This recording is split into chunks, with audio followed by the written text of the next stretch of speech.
The case against former Governor Snyder and many others falls apart in the Flint Water Crisis. Is that it? Or do prosecutors get another run? He was freed after spending months in a Myanmar jail. What was life like for Danny Fenster in a foreign prison? And is Michigan set to prosper due to what some call climate-gration? Today is Sunday, July 3rd, 2022, and this is Flashpoint. Hi, welcome to Flashpoint. I hope you're enjoying this July 4th weekend, celebrating the 246th birthday of the United States of America. It's interesting that we celebrate it on the 4th because the actual vote for American independence came on July 2nd, 1776, but it took 2 days for the Declaration of Independence to actually be published in the papers. John Adams was sure our freedom would be celebrated on July 2nd, but it wasn't. And of course, that made it all the more poignant when John Adams and Thomas Jefferson both died on the same day, July 4th, 1826, 50 years and 2 days after the colonies voted to leave the mothership and make their own way. Happy birthday to us. And as Friday was Canada Day, happy birthday to Canada as it celebrates its 155th birthday. We got a lot to get to this morning. First, if you were thinking the wheels of justice were turning slowly in the Flint Water Crisis, they snapped right off the axle this week. The state Supreme Court threw out the charges against former Governor Rick Snyder and others. The civil case continues. That included Governor Snyder invoking the Fifth Amendment this week. We're going to talk about what happens now in Flint. Also, interesting article in Crane's Detroit Business and Bridge Magazine last week on a topic that is a favorite among futurists and city and community planners. If climate change is going to push people out of some locales, do places like Michigan need to prepare for a lot of company coming our way? In fact, it's already happening. We're going to talk about climate-gration. And one-on-one with journalist Danny Fenster, who spent 6 months in a jail in Myanmar. The Metro Detroit native was arrested just as he was about to board a flight back to Michigan. Now that he's free, he's sharing with me what he experienced and how he made it through it all. It's today on Flashpoint.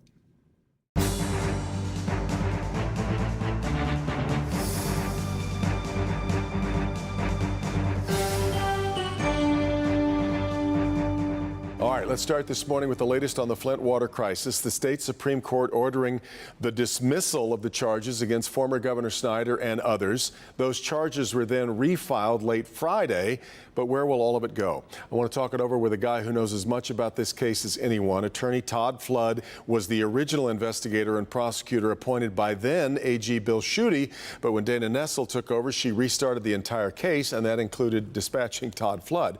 So, Todd, some might suggest you have maybe an axe to grind in this case, but the truth is, when the decision from the state Supreme Court came down this week, I think you felt it all very personally. I did.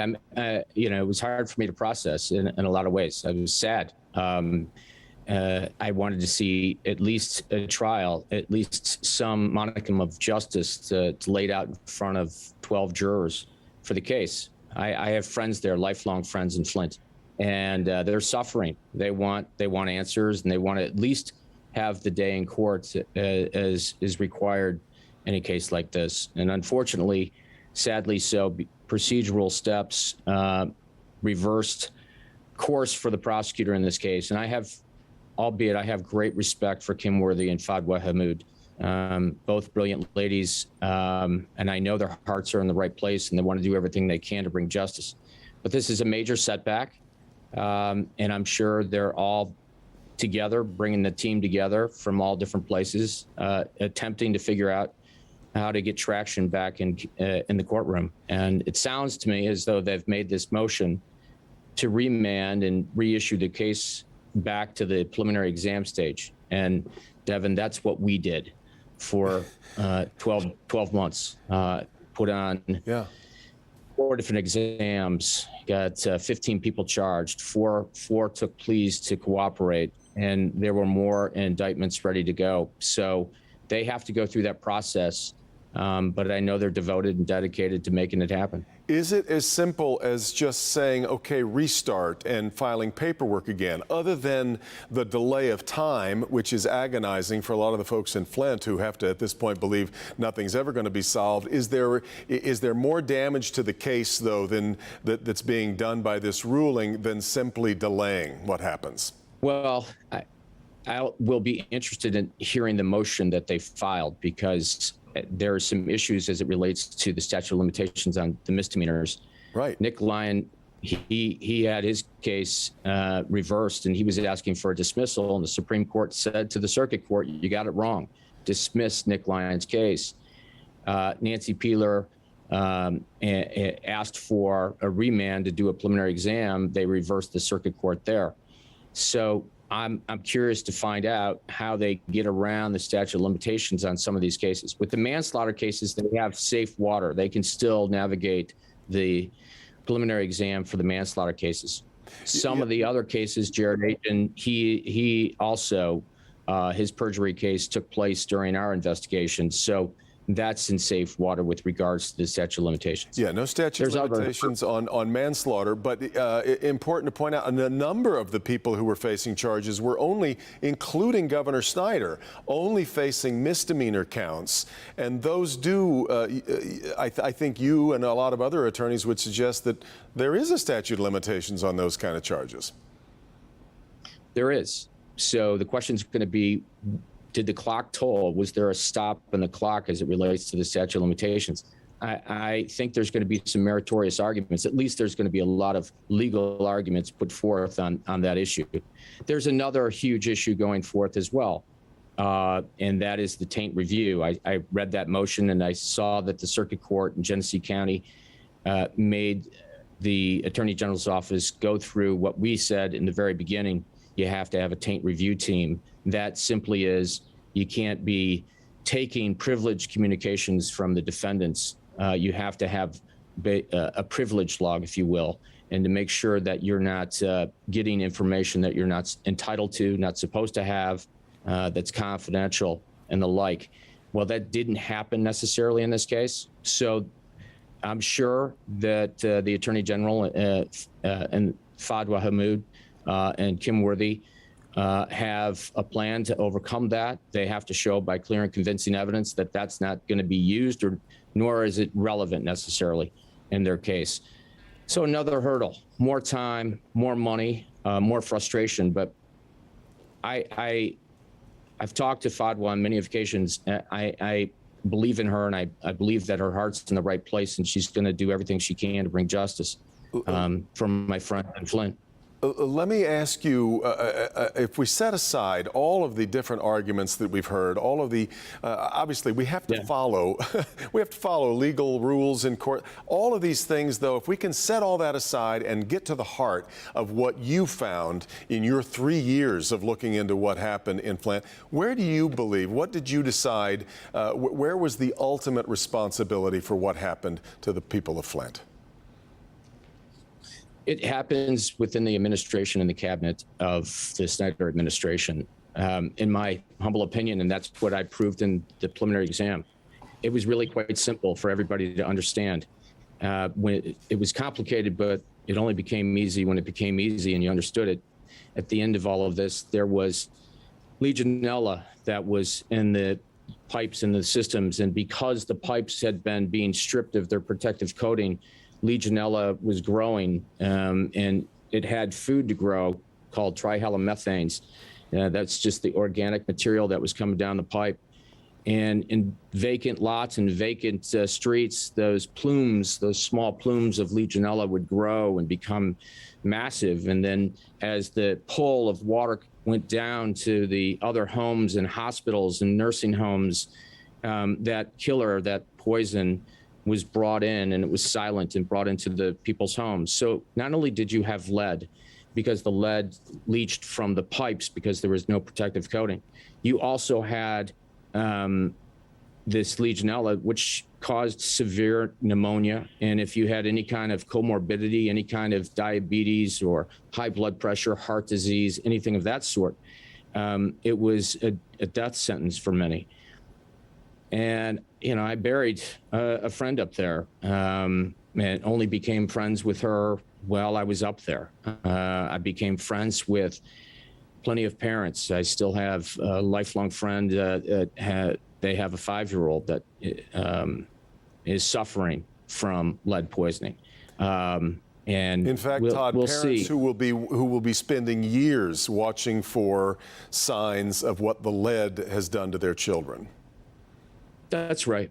That's right. And if it somehow, some way, it looks like calcium when it takes an X-ray or, in your body. And if it gets into the bloodstream, your pediatrician, that needs to be consulted right away. There's a lot of unsung heroes up there. Dr. Lawrence Reynolds, his wife at the preliminary exam, he was the one that made sure that the doctors in Flint took the precautions and made sure there were public announcements. He was an amazing man, is an amazing man, and the pastors up there. So, the sad thing is they need redress. They need some mercy. They need some clean water consistently. They need, obviously, an infrastructure that's worthy of having water come through it. Yeah. And they need their day in court. They really do. And I see it. It's really simple to prove this case at the end of the day. It's not that complicated. But Fad was going up against Goliath. The AG's office doesn't have the money. Trust me when I tell you. She's going up, and I did the same thing, and I know she's tired, but I know she was going up against heavy hitters and millions and millions of dollars being fronted to the defense attorneys and to their experts. So it's a tough game. It's a tough. Todd, I've only got about 30 seconds left, but I want to quickly let you weigh in on the civil case. Governor Snyder taking the fifth, which he, of course, is of his right to do. Am I supposed to read something into the governor exerting his Fifth Amendment rights against self-incrimination? He took the fifth based on the advice of counsel, but he testified in front of Congress, and he testified at a deposition in the civil case. They used that material.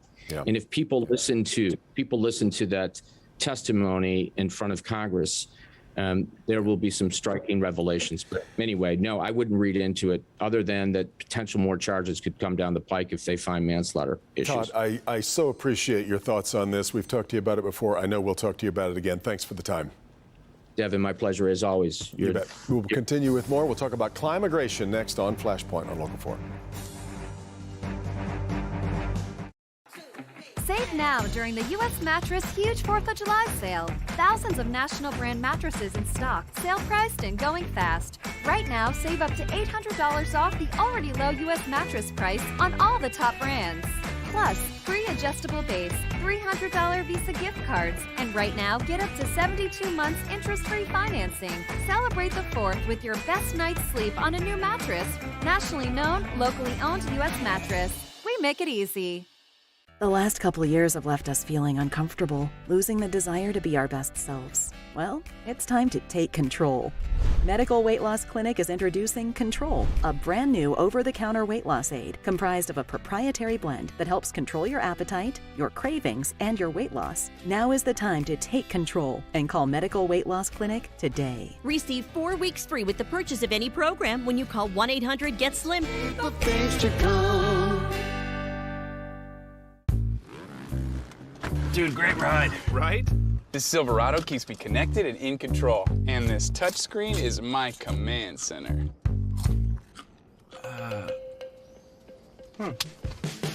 My command center. The 2022 Silverado LT. Find new control. Find new roads. GM employees with a current eligible Chevy lease can get this Silverado for $323 a month. Chevy drives the Motor City. Find new roads. Our cars are costing us more than ever. So Nick Monticelli is revealing the simple steps that you can take now to avoid big money repairs down the road and squeeze every last mile out of that pricey gas. When you add it all up at the end of the week, it's quite a bit. Especially when it's $5.40 a gallon. Plus, see where to find big energy savings in your home. Then, your AC dying is a worst case scenario right now. So what can you do if it's giving you trouble? It's a show you literally can't afford to miss. Tuesday morning on Local 4 News and streaming at 7 on Local 4 Plus.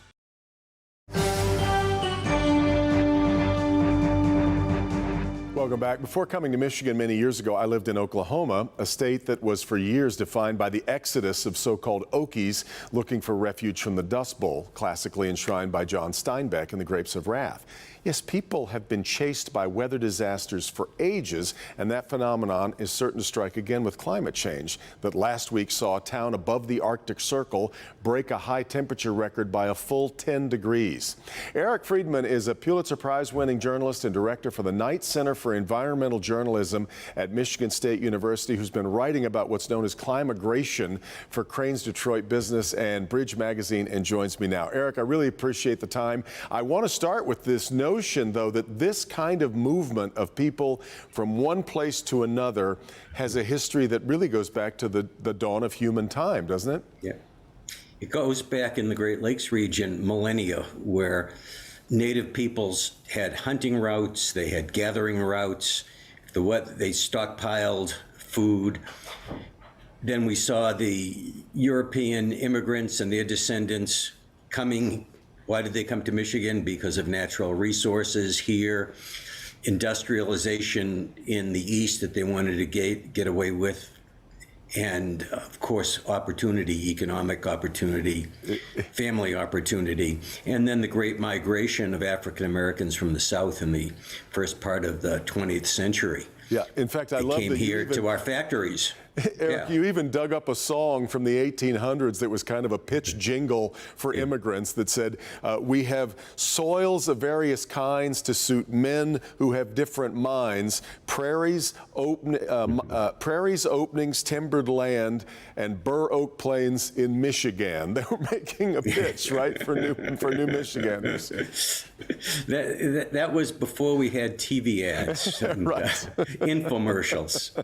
But you've also found that you've talked to a number of people who have already made the move. We look at wildfires that have chased people out of the West. We look at hurricanes that are increasingly chasing people because of their ferocity or chasing people out of the Southeast. You've already talked to people who have found Michigan to be their refuge. Some have ended up in the UP. I interviewed one man who moved with his family from Las Vegas to Hawley in suburban Detroit. And they come here for a variety of reasons. Sometimes they have a connection here. They maybe went to school, or they have relatives, or their grandparents had cottages on one of the lakes. And others come here because there's no active recruitment, but there's word of mouth. There's a Facebook group, for example, in the Keweenaw Peninsula, that is saying, come here, we have internet, we have inexpensive housing, we have snow, and you don't have wildfires, you don't have the flooding that you'll see in coastal areas of the Atlantic and the Gulf Coast. And they see a chance to continue their lives in a less stressful, less expensive place where it's easy to get outdoors and where there's growing opportunity and is establishing. One of the things in fact, the title of the article, Eric, is how the Midwest can be a refuge amid climate change if we prepare. What does Michigan need to do to prepare? Well, I think of it as the Field of Dreams approach, the classic baseball movie. If you build it, they will come. We need to have adequate water and sewer systems. The system that we have in Detroit doesn't work. We have flooding every year. We have to have high-speed internet, which in rural areas of the state is still not available, so people work from home. We need to have roads and transportation. So those kinds of physical things. And we also have to have a willingness to accept people, to bring a diverse group of people to our state who will work, they'll go to our schools, they'll go to our universities, they'll contribute to our society. Last thing I wanted to ask you then is, what about our own climate worries? We've seen, we just saw this summer, we had a historic tornado, very out of character for northern Michigan, that hit Gaylord. And last year we saw the winds and waves whipping up on the lakes to the point where we were losing a lot of lakefront property all around the perimeter of the Lower Peninsula. What are our own climate worries? One is the fluctuating levels of the Great Lakes, and those pictures we see every year, the iconic pictures of houses built on the dunes just collapsing down into the lake. It's not smart to build in those kind of places, but people do. So we have to do zoning to prevent more people from putting themselves and their property at risk. And we have to take the good with the bad. There's going to be expense to doing this. Taxpayers are going to have to pay, local and state taxpayers are going to pay for new infrastructure. So water and sewer rates may go up. Cleaning brownfields, former industrial sites, to accommodate new industries that don't pollute. It's going to cost money to do that, and it's a long-term investment that we need to make, and our public officials need to be willing to make. Yeah. Well, as I mentioned, it's a great intellectual exercise to think about what is, as you point out, already happening. Eric Friedman, I appreciate the articles that you've been writing. I'll keep following those. I'll invite others to do the same, and really appreciate your time. Thanks for joining me today. Thank you, and happy 4th of July. You too. Thanks so much. We'll continue with more. We'll talk about Danny Fenster out of prison from Myanmar when Flashpoint continues.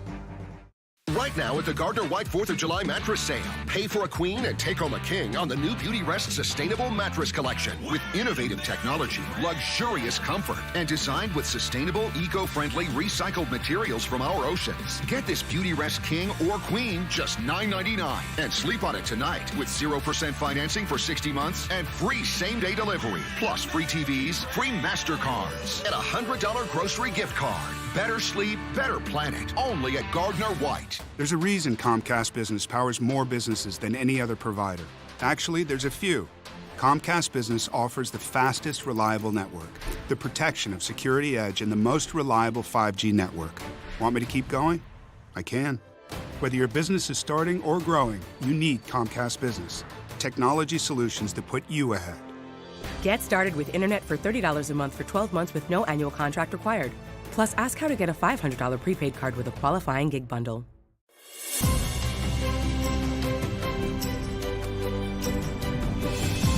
The system put her in danger, but now the system's not fixing it. What you're doing is dangerous and it's illegal.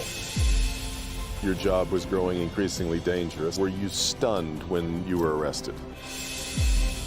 The technology that the Detroit Police Department has at its fingertips goes a lot further. Things we can think about right now so we do not become targets on the road. Expect more from Detroit's #1 news website. Click on Detroit. I heard about scammers taking advantage of the pandemic. Who does that? They were defrauding the government and using taxpayer dollars, your money, to buy cars, jewelry, and handbags. And they thought they'd get away with it? Now, they're sentenced to prison. Protecting you from the bad guys is what drives me. Hard-working people like yourselves deserve to have someone fighting for you. Expect more from Local 4 investigations, uncovering, exposing, and getting results. Welcome back. Danny Fenster was pardoned and freed, but not before spending 6 months in a Myanmar jail. The journalist and Metro Detroit native was arrested at the airport in Myanmar as he was just about to board a flight to come back home to surprise his family in Michigan. Well, now that the ordeal is over, I sat down with him at his parents' home in Huntington Woods to talk about his story. They were giving you at the time a full medical gown, a hairnet, gloves. I had put everything on and was waiting at the gate to board the flight when a group of maybe 8 or 10 police officers just kind of walked up to the gate and said they were looking for Daniel Jacob Fenster. And I just kind of looked around and yeah, that's me. I was shocked. And that's when I started realizing this is dragging on and I'm not getting special treatment. This is not the previous government. This is not a government that the United States has any ties, diplomatic relationship with, or contact with. I don't think I'm getting treated any differently, and these guys have all been here for several years. And that's when I started to get pretty terrified and pretty demoralized.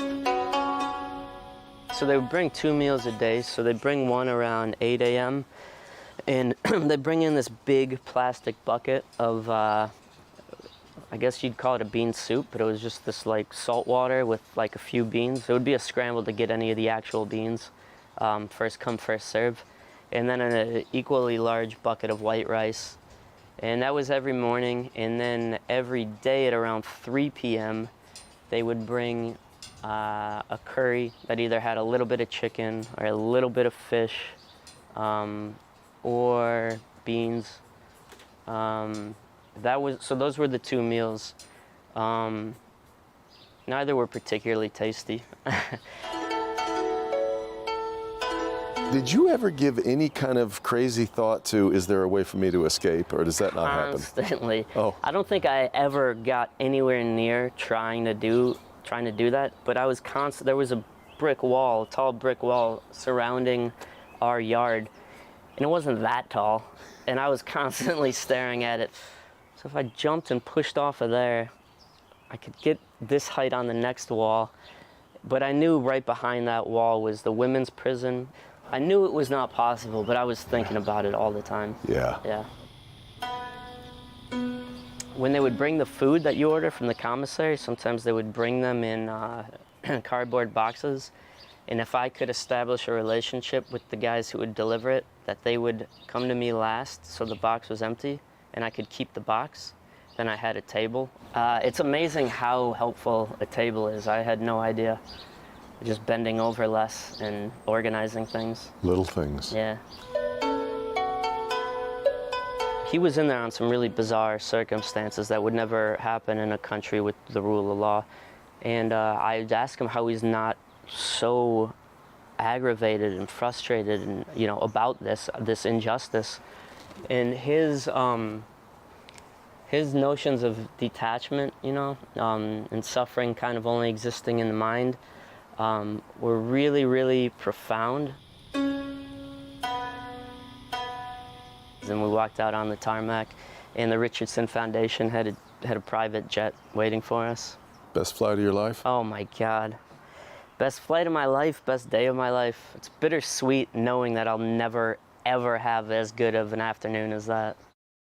Amazing, huh? You can watch my entire conversation with Danny Fenster by heading to clickondetroit.com. Have a great week, a very happy 4th of July, and we'll see you next time for Flashpoint.